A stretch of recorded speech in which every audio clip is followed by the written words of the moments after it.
মুক্তিযুদ্ধের সময় নরসিংদীর পাঁচদোনা ব্রিজের নিচে পাকিস্তানি হানাদার বাহিনীদের বাংকার ছিল। সে কারণে সেখানে মুক্তিযোদ্ধারা বেশ কয়েকবার আক্রমণ করে।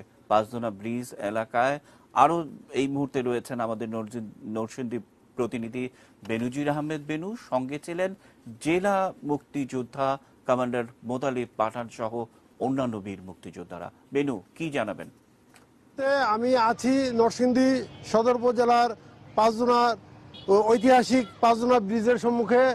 আপনারা দেখতে পাচ্ছেন যে সেই পাঁচদোনা ব্রিজ, যেখানে নাকি একাধিক মুক্তিযুদ্ধ সংগঠিত হয়েছিল এবং এখানেই অনেক পাকিস্তানি পাঞ্জাবিদেরকে তারা হানাদারদেরকে এখানে যুদ্ধের মাধ্যমে পরাস্ত করেছে।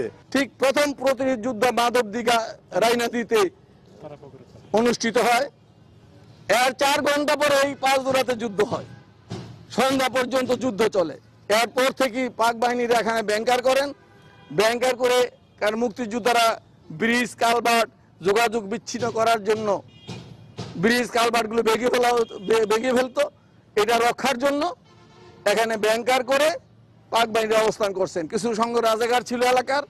ওই যুদ্ধের পর আমরা গড়ের গায়ে এই সমস্ত রাস্তার মধ্যে শেখারচর, মাধবদী, বিরামপুর, গড়েরগাঁও, পাঁচদোনা যুদ্ধটা সরে পড়ে। ঢাকা থেকে যখন সেনাবাহিনী এই বাঙালিদেরকে অত্যাচার করতে করতে নরসিংদীর দিকে মুভ করে, প্রথম প্রতিরোধ যুদ্ধ এই পাঁচদোনা এবং বাগবাড়ি হয়।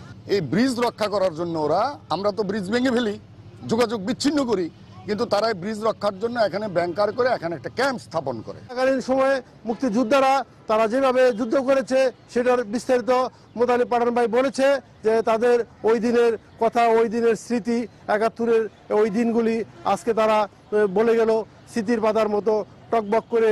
তাদের সেই যৌবনকে ধরে রেখে এখন তারা বৃদ্ধ বয়সে তারা আজও সেই স্মৃতি ভুলতে পারেনি।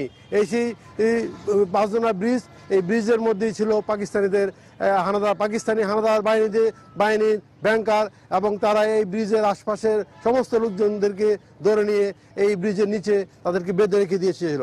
এই ছিল